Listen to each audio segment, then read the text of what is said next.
नाही लागत आहे मॅम. आनंद सर जरा समजून घेत नाहीत. तेच ना, डोक्यात राग घालून घेतला, काही ऐकून पण घेतलं नाही माझं. आता कुठे गेले असतील कोणास ठाऊक. नाहीच लागत आहे मॅम. मॅम ते चिडून कुठे गेले असतील? मॅम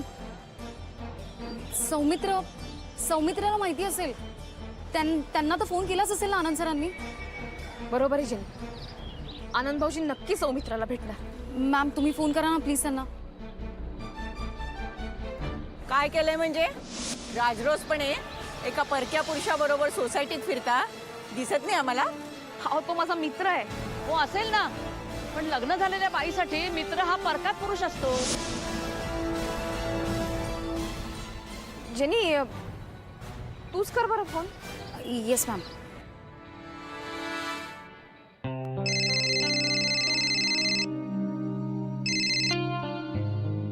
हाँ बोल जेनी. हाय सौमित्र. सौमित्र ॲक्च्युली एक छोटासा प्रॉब्लेम झाला आहे. काय झालं? राधा ठीक आहे ना? या ma'am is okay, but Anand sir ना चिडून निघून गेलेत कुठेतरी. कुठे गेलेत कळत नाहीये. कॉल पण रिसीव्ह करत नाहीयेत ते. आनंद? मग काय झालं? काय ॲक्च्युली मॅम आज गुरु सरांना ऑफिसमध्ये घेऊन आल्या होत्या.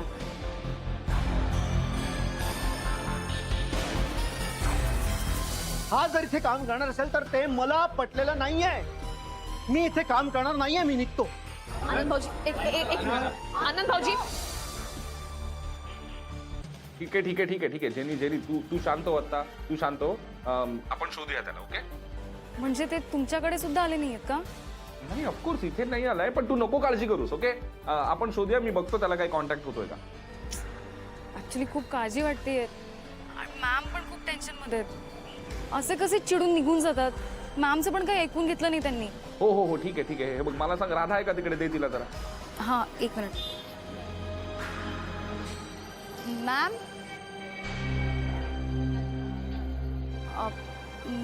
मॅम इथेच होत्या. आय गेस वर गेल्या असतील. ए यार तुम्ही कोणी काळजी करू नका. मी बघतो. मी काही करून गुज्जूबाईला घेऊन येतो. Okay bye. Yes yes.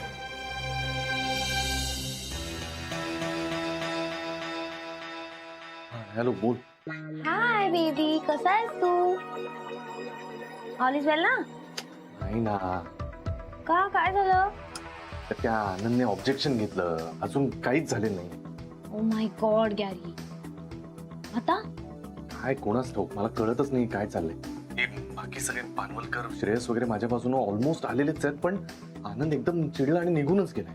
अरे पण तो का चिडला? थांब ना, मी तुला नंतर सांगतो. आता इथे जी काय काही चाललंय? ते मोबाईल कंपन्यांचे फोन येतात. बिल नाही भरलं ना 2 महिने, त्यांना मी म्हंटल. हा ठीक आहे, बोलायचंय आतमध्ये. आनंद, ते मी आनंदला फोन करून बघू का कुठे गेला असेल? यातलं काही करू नका, ते मी पाहते. नाही राधिका, मलाच वाईट वाटतंय. आनंद असा चिडून निघून गेला. काय गंमत आहे ना, पूर्वी याच ऑफिसमध्ये मी बॉस म्हणून निर्वाहायचो,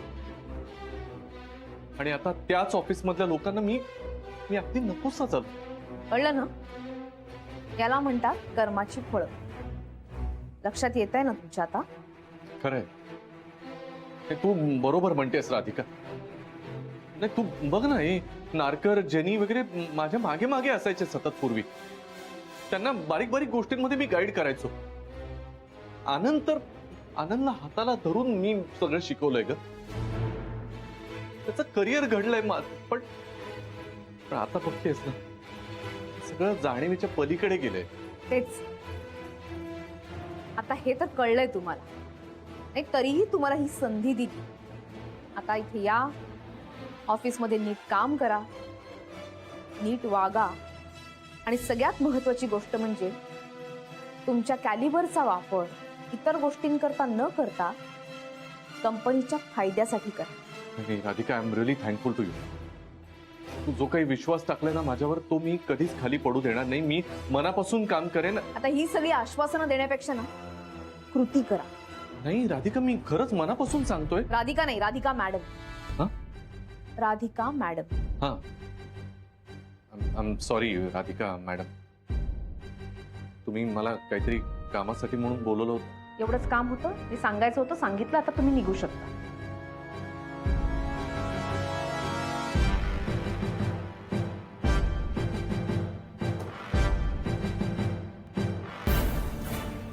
आज ज्या माझात मला इथून हाकललंयस ना राधिका, तो माज आता मी कसा उतरवतो ते बघच तू. नाही माझी जागा परत मिळवली नाही या कंपनीतली,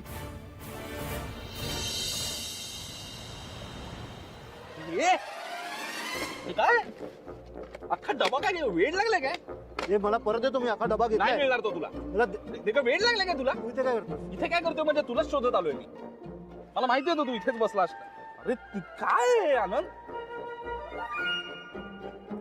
थांब आपण बोलूया शांतपणे. मलाही घेऊ त्याच्या. दादा एक कटिंग द्याल प्लीज. एवढं नका देऊ.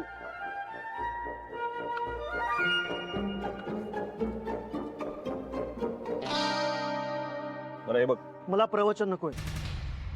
कसा वहिनींचं बरोबर आहे, कसं गुरुला चान्स दिलं पाहिजे हे मला पटलेलं नाहीये.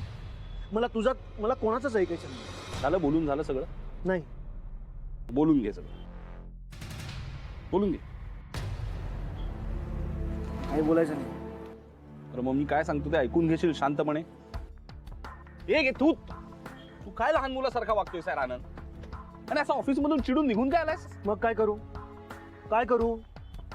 गुरु ना इमोशनल बनवतोय आपल्या राधिका वहिनींना, हे कळतंय मला. हा मूर्ख बनवतोय तो. अरे हो मान्य आहे ना, पण म्हणून ऑफिस मधून चिडून निघून येणं हा उपाय का त्याच्यावरचा? तो तर डोळ्यासमोर पण नकोय. अरे आनंद, गुरु काय वागू शकतो, कसा वागू शकतो ह्याची कल्पना तुलाही आहे आणि मलाही आहे. पण म्हणून चिडून निघून येणं हा उपाय नाहीये यार आनंद. उलट तू तिथे असायला पाहिजेस ना. हे सगळं कळतंय मला, पण यासाठी गुरुला कंपनीत घेणं हेच चुकीचं आहे. तो सुधारणार नाहीये, काहीच होणार नाहीये त्याचं. एक गोष्ट लक्षात घेशील आनंद, राधिका हे असं वागते ह्याच्या मागे काहीतरी कारण असेल. हे बघ आपण असं गृहीत धरूया की गुरु खरंच चांगला आहे किंवा तो सुधारलाय, तर त्याचा फायदा कंपनीलाच होणार आहे की नाही. आणि जर तो खोटा वागतोय तर त्याचा हा खोटेपणा पकडून देणारा माणूस कोण आहे? फक्त तू आहेस यार आनंद. मग तू तिथे असायला नकोस का सांग? आनंद यार, तू सगळ्यात एक्सपिरियन्स माणूस आहेस ऑफिस मधला. हा गुरुचा खोटेपणा बाकी कोणालाही कळणार नाही, पण फक्त तुला कळू शकतो. आणि अशा वेळेला तू राधिका जवळ नको का? हे बोलत नाहीस याचा अर्थ तुला पटलंय असं गृहीत धरतो मी.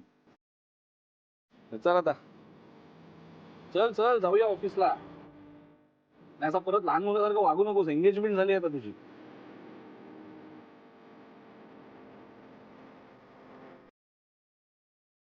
काय डबा हवाय का?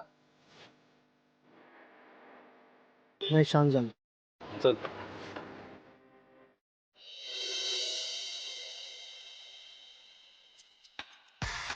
हा शनू बेबी बोल, काय झालं?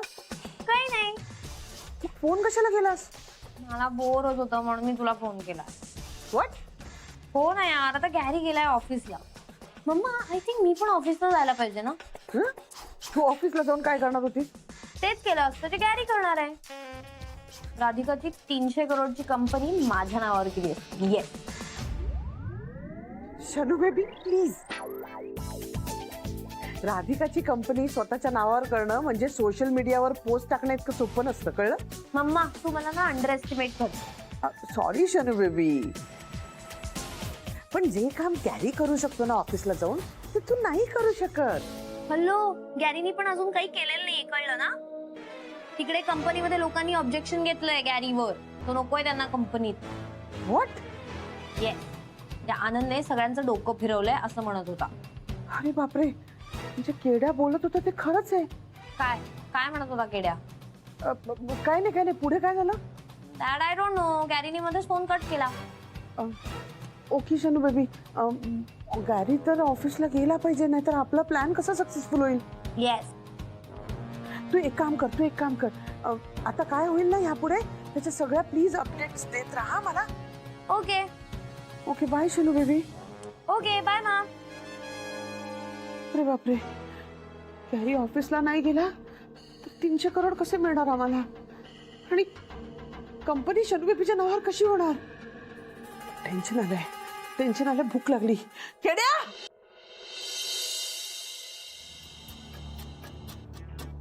महाराज शपथ, सर आले. आले? आनंद सर आले. अरे मस्त आहे लुक. या आनंद सर या.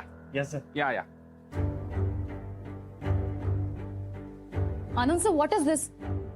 सर सगळे किती वरी करत होते तुमच्याबद्दल आणि सर तुम्ही कॉल पण आन्सर करत नव्हता.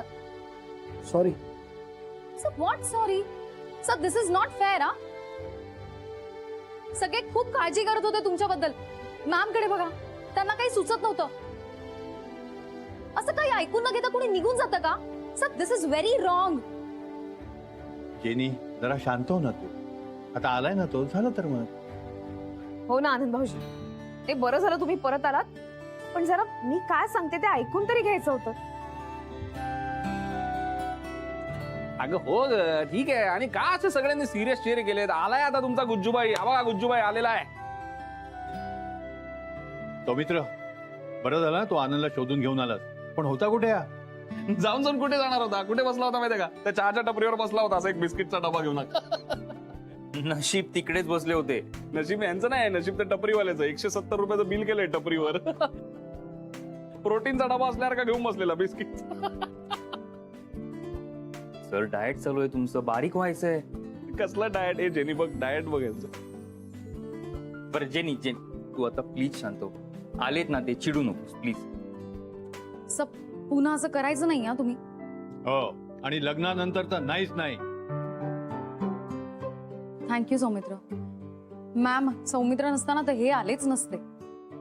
थँक्स. अरे मी काय म्हणतो राधा, भाऊजी आतमध्ये येता का? मला जरा बोलायचंय. अगं ऐक तर.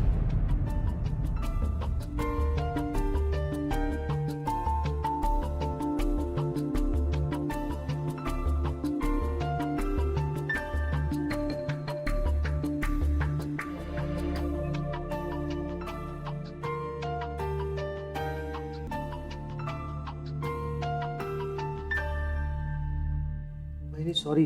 आनंद भाऊजी आम्ही किती घाबरलो होतो. नाही आमचं सोडा, जेनीची काय अवस्था झाली होती माहितीये का? खरंच चुकलं माझं.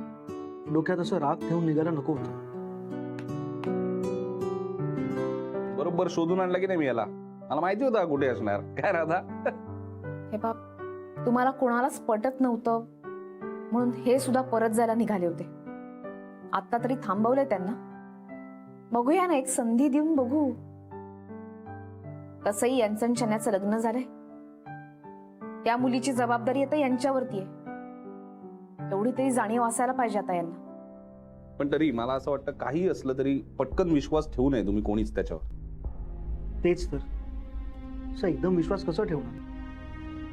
हे पा, मी सुद्धा रिस्क घेतेच आहे ना आनंद भाऊजी. आणि विश्वासाचंच म्हणाल ना, तर तो आता त्यांनी त्यांच्या कृतीतनं सिद्ध करायला हवं.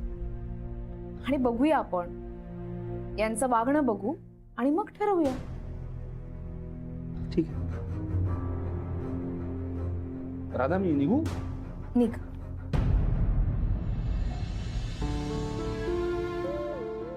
काय वाटलं तर फोन कर.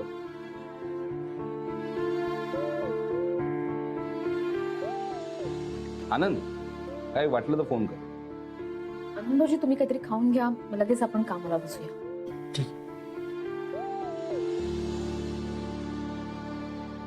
चल गुज्जूबाई, भेटू रात्री.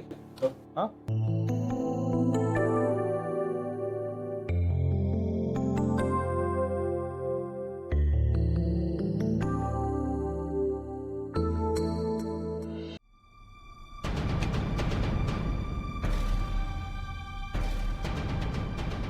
गुरुला आत पाठवा.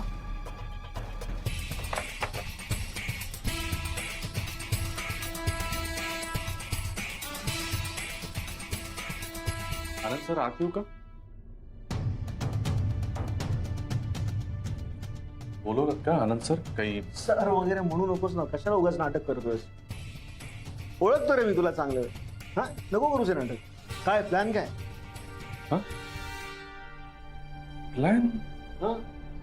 हा नाही प्लॅन असं काही नाही, पण राधिका मॅडमशी बोलणं झालं त्याच्यानुसार आता मी फक्त कंपनीच्या कामावर कॉन्सन्ट्रेट करणार आहे. नको नको नको, इतका भोळा नको बनूस. काय सूट होत तुला? तुझं काही स्वार्थ नसेल तर तू परत इथे ऑफिसमध्ये येणारच नाही. चल बोल, का आलायस परत ऑफिसमध्ये? नाही नाही आनंद, तुझा काहीतरी गैरसमज होतोय. गैरसमज आधी झाला होता जेव्हा तू ऑफिसमध्ये आला होता, सगळ्यांशी चांगलं वागत होतास, कारण त्याच्यानंतर पण तू सगळ्यांशी वाईटच वागलास. नाही पण या वेळेला परिस्थिती वेगळी आहे. म्हणजे हो, राधिकाच मला घेऊन आली आणि तिनेच मला ऑफिस जॉईन करायला सांगितले. बिचारे तू त्यांना सरळ सरळ गुंडाळतोस रे. नाही आनंद, असं नाहीये रे. म्हणजे मी खरंच सांगतो तुला, मी त्यांना म्हटलं की मी घरकाम करतो, मी ऑफिसचं मला काही घेणं देणं नाही, पण राधिकाच म्हणाली की तू ऑफिस जॉईन कर, तू हवं तर विचारतील. Exactly correct. हे तू वागू शकतोस. म्हणजे तू इतकं इनएव्हिटेबल करून टाकलंस ना त्यांच्यासाठी की त्यांना विचारांना दयालीने त्यांनी सांगितलं असेल, नाही नाही तुम्ही हे सगळं काम नका करू, तुम्ही ऑफिसमध्ये या आणि ती जॉब परत जॉईन करा. आता मला कळलं. आनंद, तुझं खरंच गैरसमज. अरे समज गैरसमज ते सगळं सोड, ते सगळं बाजूला सोड. तुझ्या बाबतीत ना मला कसलाही भरोसा राहिलेला नाही.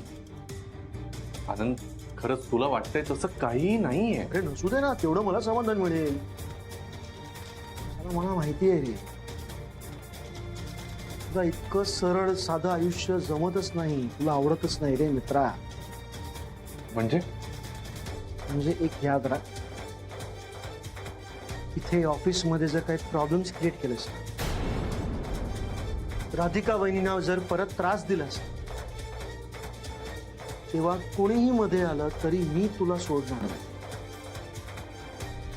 ऐसा सबक सिखाऊंगा ना कि जिंदगी भर याद रखेगा.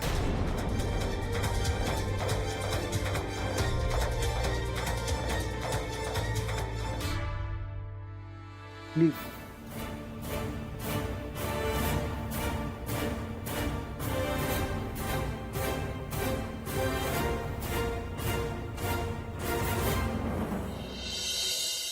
झालं का?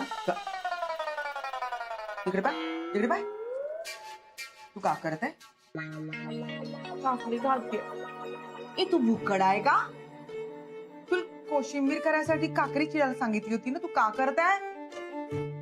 मला बोर होतंय कोशिंबीर करायला. आपण रशियन चालू करूया प्लीज प्लीज प्लीज. बाजूला ते रशियन किशन बाजूला. एक काम जमते का तुल? काही तर जमत नाही तुल. का बोलावं बाई. शनिया, तुला माहित आहे का बाई, बाईच्या जातीला का नाही सगळी कामं यावी लागते. बाईला एक जात असते, नवीन वेगळी कास्ट असते. पोरींना सगळी कामं जमावी लागतात बाई. पण तुला तर संसारातलं सही जमत नाही, हो की नाही? मग मी त्या वयाची होती का नाही, त्यावेळेला माझा गुरु 1 वर्षाचा होता. पण तुझ्या तो वरचं मडकरी कामच आहे. तू इथं काहून आली बाई? ही काम तुही नाही. एक्झॅक्टली, हे माझं कामच नाहीये. मला जाम बोर होतं ही कामं करणं. आता आपल्या मनाची कामं जर आपल्याला नाही मिळाली तर मग आपल्याला ती कामं करायला बोर होते. म्हणूनच तर मी सांगत आहे ना बाई, तुलका नाही गुरुपेक्षाही खूप चांगला आणि खरं म्हणजे तुझ्या वयाचा मुलगा मिळेल. बरं कर ना लग्न त्यासोबत. Second marriage? No no no no. माझं तर ऑलरेडी गॅरी बरोबर लग्न झालंय ना. ते लग्न नव्हतं ना भैताट. लग्न होतं का ते?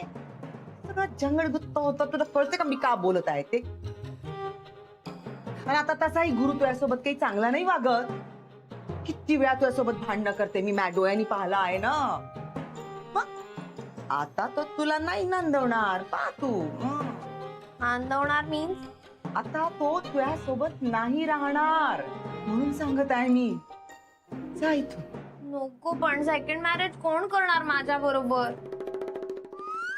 जाऊ दे, अरेंज आई. त्यापेक्षा मी ना एक आयडिया करते. मी परत गॅरीला पटवते, जसं आधी पटवलं तसं परत पटवते. इझी.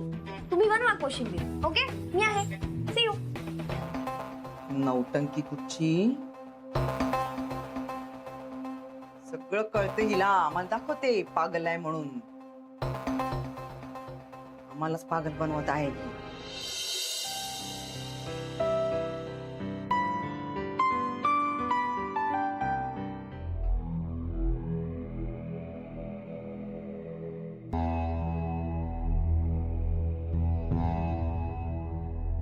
यार एवढा उशीर झालाय, सगळे एक एक करून निघून गेलेत. पण नाही, गुरुनाथ सुभेदार तुला राधिकाला प्रूव्ह करून दाखवावंच लागणार आहे, त्यामुळे काम तर अजून जास्त करावं लागेल. काय वेळ आली आहे, एक वेळ अशी होती जेव्हा मी सगळ्यांना कामाला लावत होतो आणि आज शेवटपर्यंत मीच खितपत पडलोय. चला कामाला लागा.